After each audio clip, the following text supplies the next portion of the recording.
উপদেষ্টারা কিন্তু ইনডাইরেক্টলি এই কথাটা বলেছে যে আমরা এলাকাবাসীর সহযোগিতা চাই, যারা ঠিকাদার কোম্পানি থাকবে তাদেরকে হেনস্থা না করা, তাদেরকে সহযোগিতা করবেন, তাহলে প্রজেক্টটা ঝুলে যাবে না। সেই একই কথা আমিও বলেছি যে আমরা চাই এলাকাবাসীর পক্ষ থেকে যারা এই ঠিকাদার কোম্পানিগুলোকে প্রেশার ক্রিয়েট করছে এবং ওই ঠিকাদার কোম্পানি ইভেন আমার সাথে মিটিং করতে চাচ্ছে স্থানীয় প্রোটেকশনের জন্য, যেটা আমি অস্বীকার করেছি। আমি বলছি রাষ্ট্রের প্রোটেকশনের দায়িত্ব এজ এ নাগরিক তো আমি নিতে পারবো না। আমি আপনার হয়ে কথা বলতে পারবো, আপনার হয়ে আমি প্রশাসনকে বলতে পারবো, আইন শৃঙ্খলা বাহিনীকে বলতে পারবো, দুদককে বলতে পারবো, কিন্তু প্রোটেকশন আপনাদেরকে চাইতে হবে। তাহলে একটা কাজ শুরু করবার আগে এই ঘটনাগুলো বাংলাদেশে কিন্তু নতুন না। পদ্মা সেতু বিখ্যাত ঘটনা, আপনারা জানেন কিভাবে ওয়ার্ল্ড ব্যাংক এই প্রজেক্ট থেকে ব্যাকড্রপ করেছে এবং অন্যান্য এলাকাতে সেতু নিয়ে যে কাজগুলো হচ্ছে এখন ডেভেলপমেন্ট ওয়ার্কে, এগুলো কমন কাজ। আমরা চাই কেউ না কেউ তো ব্যবসা করবে, কোনো না কোনো ঠিকাদার তো এখানে ইট বালু দেবে, সেটা রেগুলার প্রসেসে হোক, ব্যবসায়িক নিয়মে হোক, সরকারের আইন মেনে হোক। একটা কাজ মাঠে আসার আগেই যদি কোম্পানিগুলোকে অ্যাপ্রোচ করা হয়, তাদেরকে বলা হয় যে ইট আমার কাছ থেকে নিতে হবে, আমি আপনাকে 500 শ্রমিক সাপ্লাই দিব, এই এজেন্সিটা সাবকন্ট্রাক্টটা আমাকে দেবেন, এটা যে কোনো বিদেশি কোম্পানির জন্য মানে খুব পীড়াদায়ক। তাদের জন্য এটা তারা নিরাপত্তা সংকটে ভোগেন। তো ঠিক সেই কথাগুলোই বলেছি। আপনারা যারা আমার বক্তব্য শুনেছেন, আমি কোনো দল, কোনো ব্যক্তি, কাউকে আমি সেখানে মেনশন করি নাই। কিন্তু তারপরে দেখেন, আমি ফিরে আসার পরে আমার উপরে একদম ভিডিও ফুটেজ দেখেছেন যে আমাকে রীতিমতো ঘুষি মারার চেষ্টা করা হয়েছে। তাহলে প্রশ্ন হচ্ছে যে কারোর নাম বলা হয় নাই, কোনো দলকে মেনশন করা হয় নাই। আমি রাষ্ট্রের পক্ষ থেকে একটা ডেভেলপমেন্ট, একটা উন্নয়নের কাজের সহযোগিতা চাইলাম এলাকাবাসীর কাছে। সেইটাকে কেন্দ্র করে যে হেনস্থা ক্রিয়েট করা হচ্ছে, এবং এইটা শুধু আপনারা গতকালকে দৃশ্যমান দেখেছেন, আমি গত 2 মাস থেকে এটা রেগুলার বেসিসে অভিজ্ঞতা শিকার হচ্ছি। আমার নেতা কর্মীকে ক্যাম্পেইনে মারধর করতেছে, হাসপাতালে ভর্তি হইতেছে, থানায় যাচ্ছে, মামলা নিচ্ছে না। এক্স্যাক্টলি আমরা আওয়ামী লীগের আমলে যেগুলো দেখেছি। প্রশাসন ধরে নিয়েছে যে এটাই হচ্ছে রুলস অফ দ্য গেম, যে যখন আওয়ামী লীগ থাকবে তখন আমরা সবাই আওয়ামী লীগ হয়ে যাব, যখন বিএনপি আসবে অথবা থাকবে তখন আমরা বিএনপি হয়ে যাব। একটা রাষ্ট্র তো এইভাবে হতে পারে না। গত বছরের লড়াইটা কিন্তু এই লড়াইটা এই জন্য ছিল যে আমরা রাষ্ট্রকে রাষ্ট্র বানাতে চাই। আমরা দেশের মানুষের ন্যূনতম সাংবিধানিক অধিকার নিয়ে বাঁচতে চাই। সবাই লেভেল প্লেইং ফিল্ডে কাজ করবে। তাহলে যাদের জন্য, যে এলাকার জন্য কাজ করছি, সেই এলাকাতে বসে রাজনৈতিক পদ পদবি ব্যবহার করা মানুষরা আমাদের সাথে যে আচরণ করছে, সেটা খুব দুঃখজনক। আমরা বিএনপিকে বলছি, আপনাদের একাংশ, খুবই সংক্ষিপ্ত একটা ফ্র্যাকশন একাংশ যে আচরণটা করছে, তাতে প্রত্যেক দিন আপনাদের হাজার হাজার ভোট কমছে। শুধু গতকালকের ঘটনায় সোশ্যাল মিডিয়াতে আপনারা যা দেখেছেন, বাংলাদেশে ন্যূনতম আপনার এই একদিনে 10 লাখ ভোট কমে গেছে সারা বাংলাদেশে। এবং আপনারা যদি আপনাদের এই অভদ্র একাংশ, খুবই ছোট অল্প কটা মানুষকে নিয়ন্ত্রণ করতে না পারেন, তাহলে কিন্তু আগামী নির্বাচনে আপনারা চ্যালেঞ্জের মুখোমুখি পড়বেন। কারণ এই ক্রিমিনালদেরকে নিয়ে কিন্তু আপনাদের ভোট চাইতে হবে, যারা এলাকাতে নৌন, সন্ত্রাসী, খুনি, মাদক ব্যবসায়ী, চাঁদাবাজ এবং গুন্ডা। এদেরকে নিয়ে যখন আপনি পলিটিক্যাল ক্যাম্পেইনে যাবেন, তখন এলাকাবাসী কিন্তু 2 বার ভাববে যে নির্বাচিত হবার আগে এরা এই ধরনের গুন্ডা পান্ডা নিয়ে আমাদেরকে ভয় দেখায়, আমাদেরকে হুমকি দেয়। নির্বাচিত হলে পরে কি হবে? আমাকে বলতেছে, আমাদের নেতাদেরকে বলছে যে এখন পর্যন্ত ঢুকতে দিতেছি, নির্বাচনের আগের দিন আর এলাকায় আসবেন না, বলে দিচ্ছে অলরেডি। এই ভোট কেন্দ্র অমুক মার্কার, এই মার্কার বাইরে এখানে কোনো ভোট পড়বে না। প্রশাসনকে ইতিমধ্যে জানিয়েছি যে আপনারা বাংলাদেশের ইতিহাসের সবচেয়ে একটা ব্যর্থ নির্বাচন আপনারা উপহার দেবেন আমাদেরকে। শুধু বরিশালের এক্সাম্পল দিয়ে যদি বলি, ডিসির সামনে গত পরশুদিন কি হয়েছে আপনারা দেখেছেন। বুলাদিন নাজিরপুরে একজন সচিব আসছেন, মাননীয় এলজিআরডি সচিব আসছেন এখানে, তারপরে একজন উপদেষ্টা জুমে অ্যাটেন্ড করেছেন, সেই প্রোগ্রামটা ভণ্ডুল করে দিয়েছে। একটা তো হচ্ছে রাজনৈতিক দলের আচরণ, যেটা আওয়ামী ফ্যাসিবাদের আমলে আমরা দেখেছি, এবং বিএনপির একাংশের আচরণ ঠিক একই রকমভাবে নব্য আওয়ামী ফ্যাসিবাদের মতো মনে হচ্ছে। এবং এটা বলে দিতে চাই আপনাদেরকে, হাসিনার ফ্যাসিবাদের সময় কিন্তু আমরা চুপসে যাই নাই। আমরা কিন্তু গ্রুমের থ্রেশহোল্ডকে ওভারকাম করে পলিটিক্স করেছি এবং রাস্তায় ছিলাম। আপনারা ভাববেন না যে আমরা চুপসে লেজ গুটায় ঢাকায় পালায় চলে যাব।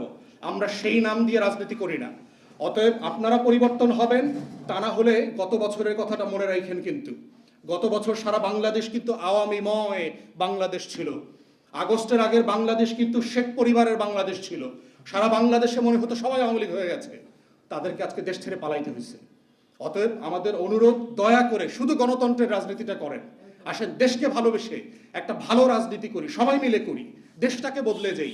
শহীদ জিয়ার রাজনীতিটা করেন আল্লাহর ওয়াস্তে, বেগম জিয়ার রাজনীতিটা করেন। সেই রাজনীতি তো আপনারা করতেছেন না, আপনারা আওয়ামী লীগের রাজনীতি করতেছেন। অতএব বিএনপিকে বলছি, আপনারা তদন্ত করবেন। ভিডিও ফুটেজ আছে, বাইরে পিছনে কারা কারা উস্কানি দিচ্ছে আমরা সবাইকে চিনি, সবার নাম জানি। তাদেরকে বের করে দলীয় শৃঙ্খলার মধ্যে আনবেন। যা যা করা দরকার এর দায় আপনাদের। তা না হলে প্রত্যেক দিন রাজনৈতিকভাবে গণতান্ত্রিক মূল্যবোধ নষ্ট করবার জন্য আপনারা জাতির কাছে দায়বদ্ধতা স্বীকার হবেন।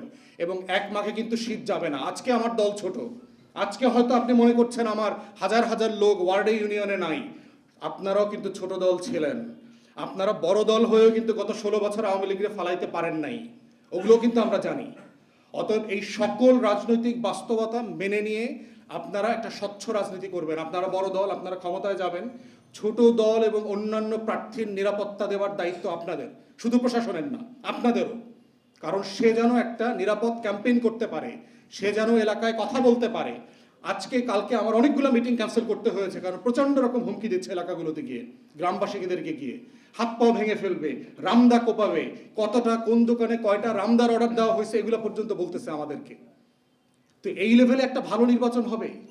এই বাস্তবতায় দেশে একটা লেভেল প্লেইং ফিল্ড নাই। এই প্রশাসন, এই ডিসিএসপি, এই পুলিশের আইনশৃঙ্খলা বাহিনী দিয়ে একটা ভালো নির্বাচন হবে? গতকালকের পুরো ঘটনার সময় বাবুগঞ্জের ওসি থেকে শুরু করে পুরোটাই উপস্থিত ছিল, কিচ্ছু করে নাই, কিচ্ছু করে নাই এরা, শুধু বাঁশি একটা দুইটা বাঁশি দিছে, দাঁড়ায় আছে।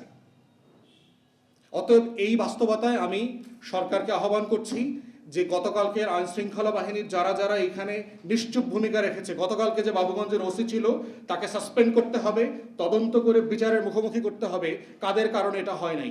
ইকুয়ালি মুলাদিও আমার একই আসনে, নাজিরপুরে যে ঘটনা ঘটেছে, আপনারা ডিসিএসপিরা যদি দৃষ্টান্তমূলক ব্যবস্থা না নেন তাহলে এইখানে কোনো ভালো নির্বাচন হবে না। বাবুগঞ্জে যতটুকু যাতায়াত ব্যবস্থা আছে, যারা মুলাদি চেনেন, এটা কিন্তু আরো রিমোট এরিয়া, বহু এলাকা আছে, আপনি বোট ছাড়া, দিনের বেলা ছাড়া সেখানে ক্যাম্পেইন করতে যেতে পারবেন না। 3টা জেলার মিলনস্থল আছে সেখানে, ক্রাইম জোন আছে সেখানে, ওখান থেকে আপনি, ওখানে বোমার ফ্যাক্টরি আছে, শত শত বছর ধরে ওই এলাকার মানুষ বোমা বানায়। এই অঞ্চল থেকে আপনি ভালো নির্বাচন উঠায় নিয়ে আসবেন? বোকার স্বর্গে বাস করছি আমরা এই দাবিগুলো। এবং শুধু তাই না, গতকালকের ঘটনার আগে বা বরিশালের প্রশাসনের প্রত্যেককে আমি জানিয়েছি আজকে এরকম একটা ঘটনা ঘটার সম্ভাবনা আছে, যেহেতু এর আগের দিন মুলাদিতে এটা ঘটেছে, আপনারা সতর্ক থাকেন এবং ব্যবস্থা নেন। ওনারা কোনো ব্যবস্থা নেন নাই। এবং সেখানে যদি আপনারা ভিডিও ফুটেজ দেখেন, আমার 5 থেকে 600 লোক ছিল সেখানে, গুন্ডা বান্ডা ছিল কিন্তু মাত্র 30-40 জন।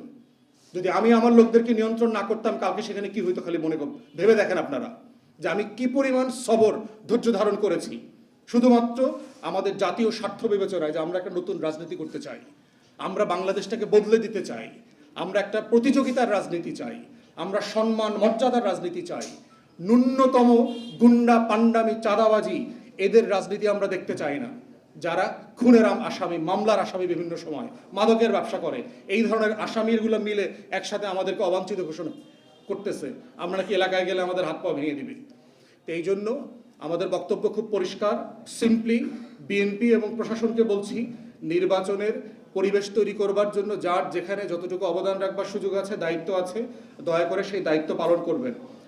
জনাব তারেক রহমান, আপনি বারবার ওয়াদা দিয়েছেন, বারবার বলেছেন 31 দফার যে সংস্কার প্রস্তাব তার উপরে আপনি বাংলাদেশ ঢেলে সাজাবেন। সেই ঢেলে সাজানোর আগে আমরা দেখতে চাই আপনি আপনার দলকে ঢেলে সাজাচ্ছেন। দলের ভিতরে ক্রিমিনাল এলিমেন্ট রেখে আপনি যে বাংলাদেশটা করতে চান, শহীদ জিয়ার বাংলাদেশ, সেটা আপনি করতে পারবেন না। বেগম জিয়ার সেই বাংলাদেশটা করতে পারবেন না। অতএব আমরা বারবার বলছি এবং খুবই হতাশ হচ্ছি, রিসেন্টলি যাদেরকে বহিষ্কার করা হয়েছিল, যাদের পদ স্থগিত করা হয়েছিল, তাদেরকে পদ ফেরত দেওয়া হচ্ছে, তাদের বহিষ্কারাদেশ উচ্চ করা হচ্ছে, এবং তারা নৌন গুন্ডা যার যার এলাকাগুলোতে সারা দেশে। এইটা নির্বাচনের আগে কোনো ভালো লক্ষণ না, এইটা 31 দফার সংস্কারের ভাষা না। অতএব আমরা আহ্বান করছি সকল রাজনৈতিক দলকে, দয়া করে আসেন আমরা গণ অভ্যুত্থানের পরের একটা সত্যিকারের বাংলাদেশ গড়ি, একটা গণতান্ত্রিক বাংলাদেশ গড়ি। আপনি আমার বিরুদ্ধে মিছিল করেন, আমার বিরুদ্ধে কথা বলেন, আমার বিরুদ্ধে বক্তব্য দেন, আমার যুক্তি খণ্ডন করেন, সবকিছু করেন, সবকিছু বৈধ, কিন্তু গায়ে হাত তুলবেন কেন? আপনি অবাঞ্ছিত করার চেষ্টা করবেন কেন? আপনি আমার নেতাকর্মীদেরকে হুমকি দিচ্ছেন কেন? মারছেন কেন?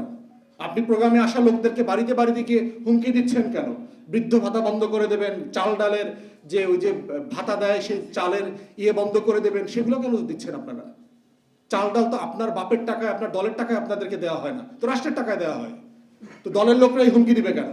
গরু চোর, যখন মাছ চাষ বন্ধ থাকে সেই সময় ওই জেলেদেরকে যে গরু দেবার কথা, সেই গরু টিএনও অফিস থেকে চুরি করে নিয়ে গেছে, এমন চোর চোরটারা আমাদেরকে অবাঞ্ছিত ঘোষণা করে, বলেন দেখি।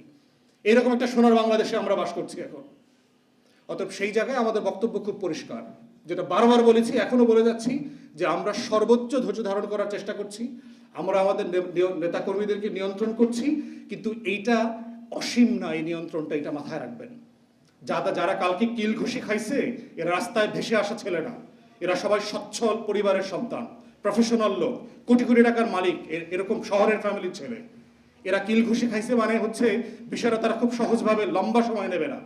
অতএব আপনারা ভদ্র আচরণ করা শুরু করেন, প্রতিযোগিতা করেন, গণতান্ত্রিক। প্রশাসনকে বলছি আপনারা ডিসাইসিভ অ্যাকশনে যান। যদি না যান তাহলে আপনাদের অবহেলার কারণে আইনশৃঙ্খলা বাহিনী যে ফাংশন করছে, এই ব্যর্থতা নির্বাচনটাকে ব্যর্থ করে দেবে। এর পুরো দায় আপনাদেরকে নিতে হবে এবং সেই আস্থা আমরা যেন আপনাদের কাছ থেকে পেতে পারি।